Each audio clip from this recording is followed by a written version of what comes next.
What's one more year of multi-million-dollar losses? I thought Angel Reese was the star of stars, the icon of icons. That's what the mainstream media keeps telling me. Headline at Forbes from last month.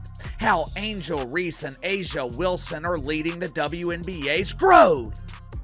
Angel Reese just discovered that a cable access chess competition in Nebraska had more viewers than her WNBA. Let's just say that she didn't handle it well. Angel's ratings appeared like a silent dance on mute while Caitlin Clark was out there shattering TV records like she's the Beyoncé of basketball. What took place? Why did all of America switch to a different channel? This isn't simply a flop, so fasten your seatbelt. It's an amazing slow-motion crash fit for popcorn. Now, let's get started. You've got a basketball player, you got a celebrity that, or somebody that thinks she's a celebrity, that happens to be a basketball player. All right, but she's not celebrity enough to actually pack in the stands. And guys, there is some ugly numbers. With the swagger of someone who believed she was Beyoncé headlining Coachella, Angel Reese stormed onto the WNBA preseason court, only to discover that the only people in attendance were bored janitors, two birds trapped in the rafters, and a bewildered popcorn vendor who mistook this for a monster truck rally. Reese miraculously avoided being seen on national television in a society where eyes are everything, not figuratively, but physically invisible, as no one was observing. Wait a minute. Correct me if I'm wrong here. I thought Angel Reese was responsible for elevating the WNBA dump.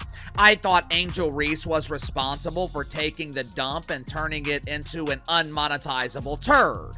Now, to her credit, it is a nicely polished turd. It almost looks appealing. Almost. Of course, it's still not appealing enough to generate profit, but I guess the WNBA is taking baby steps. The Chicago Sky's preseason game against Brazil's national team at LSU is the first destination on the Ghost Town Tour.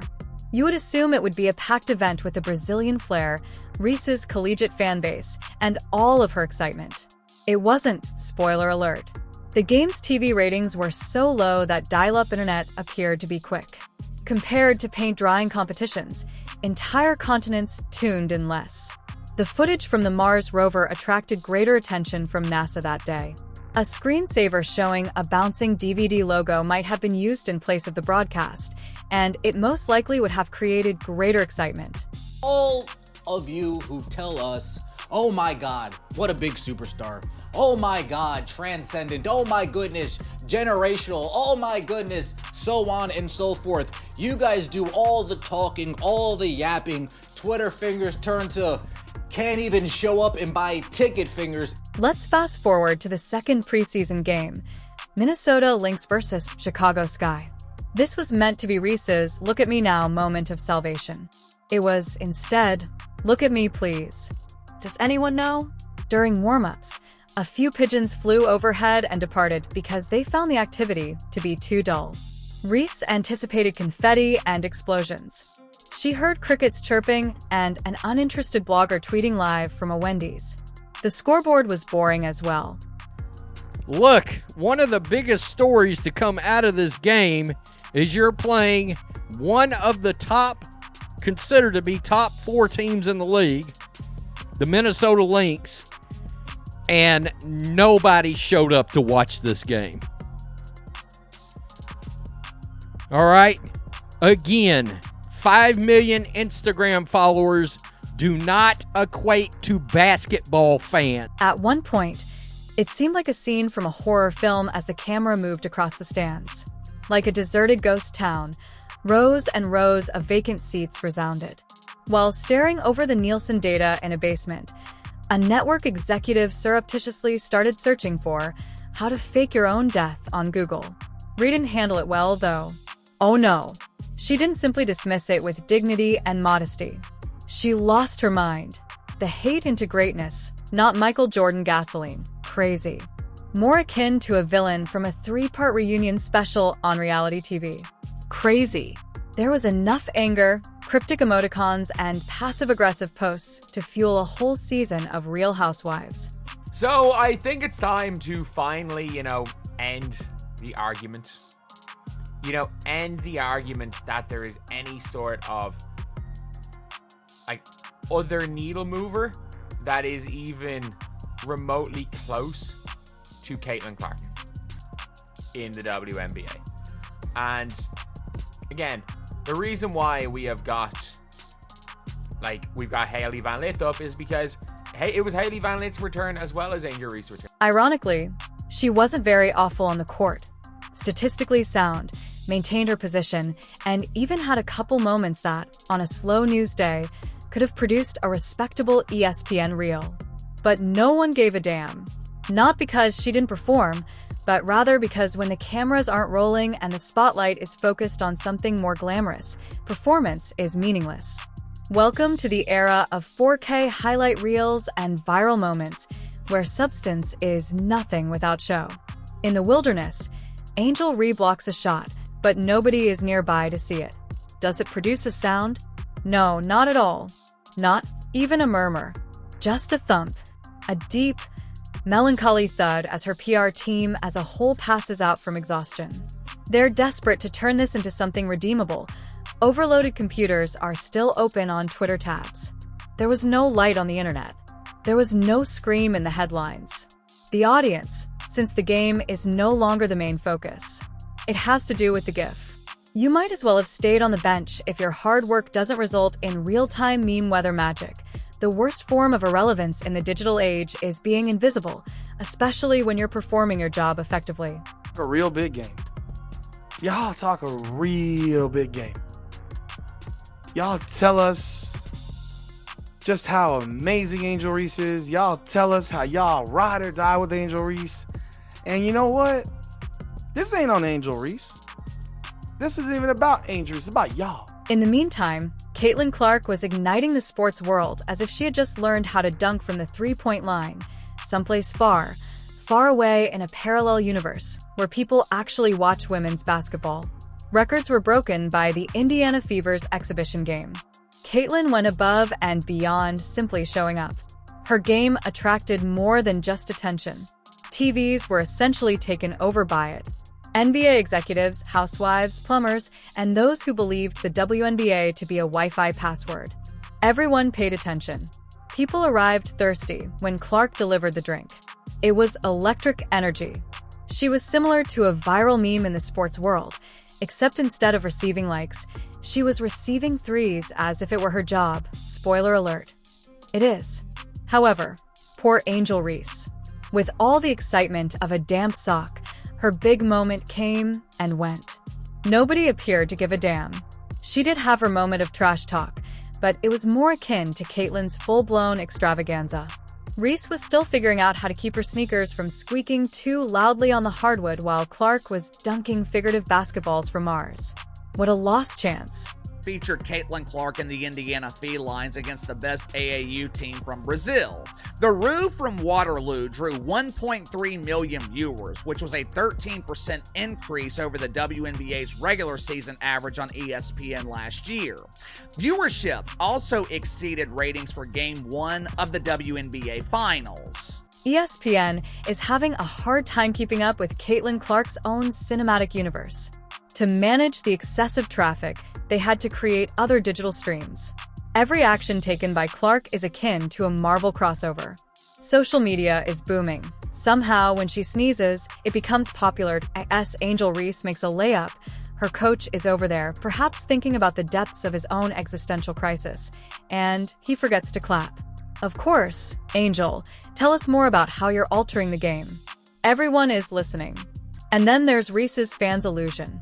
Bless their misguided, forever devoted hearts who have made it their goal to place the blame on everyone but reality.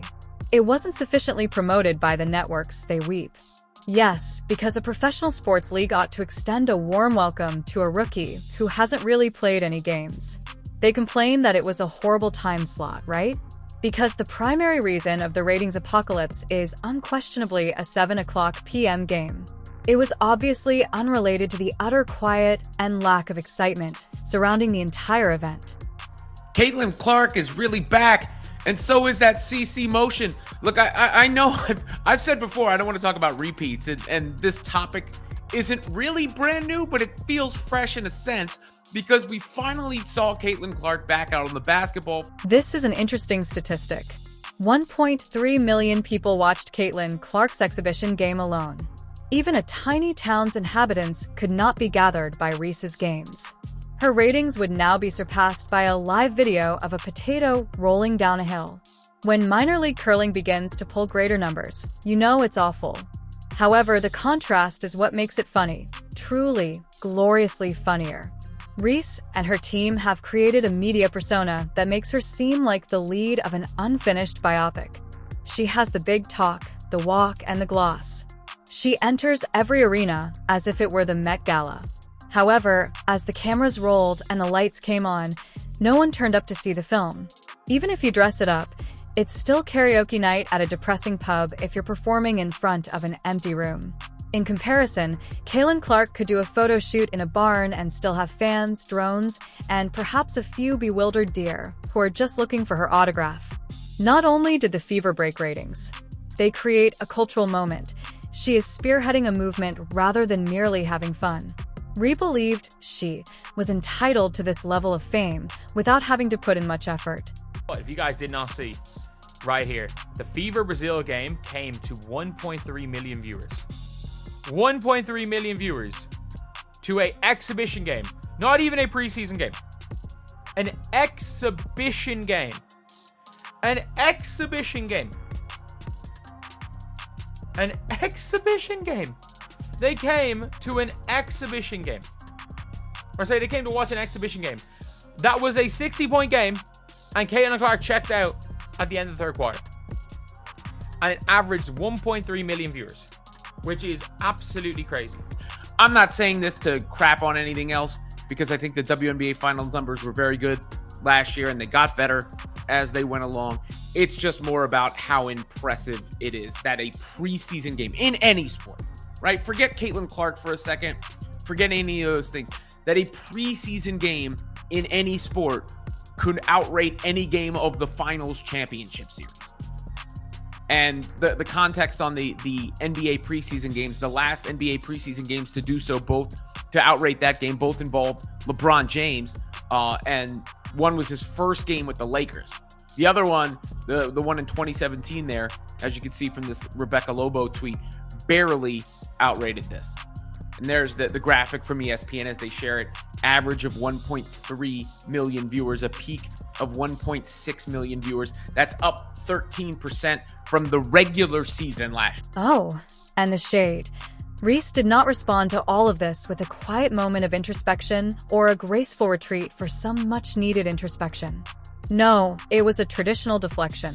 Full-fledged excuse mode, scheduling issues, malfunctioning broadcasters, the weather, Mercury, and retrograde.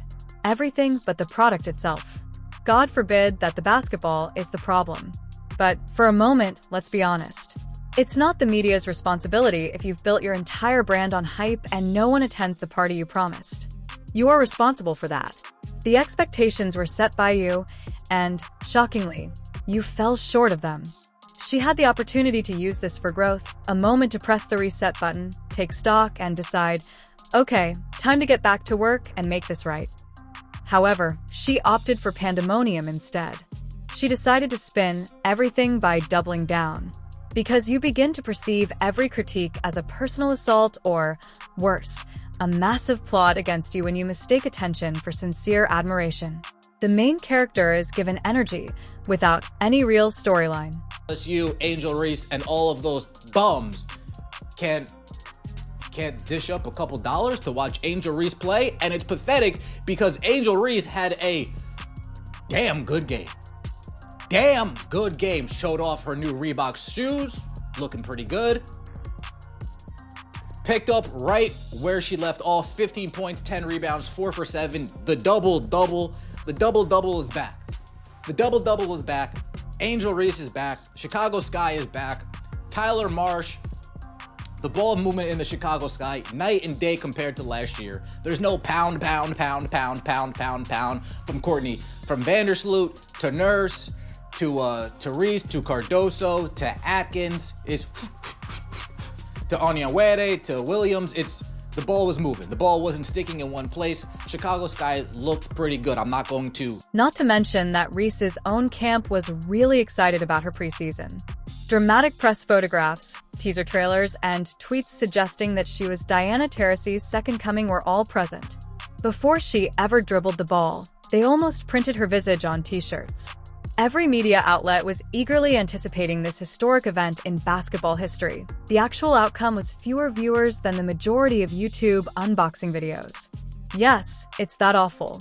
Compared to those who watch to see if a new iPhone has any slightly changed hues, we're talking about fewer viewers. And that's before we take into consideration folks inadvertently watching with the impression that it was something else, like a new season of The Bachelor or a rerun of The Office. Can you picture the unfortunate people who entered the broadcast believing it to be the biggest sporting event of their lives, only to be treated to a dull game that made The Sandlot appear to be an actual NBA Finals match? It's similar to placing all of your chips on a poker hand, shouting "Allen," and then discovering you're actually playing Uno. LSU did not show her any love, and now her own city in her own building doesn't show her love. I have said it time and time again. Preseason games don't mean dick. I don't care about them. But you want to know why people talk about it so damn much?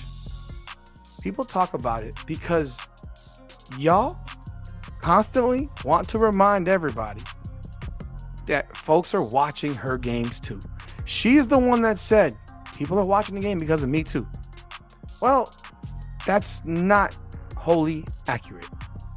It's just not accurate. In the meantime, Caitlin Clark is casually making history while sipping Gatorade.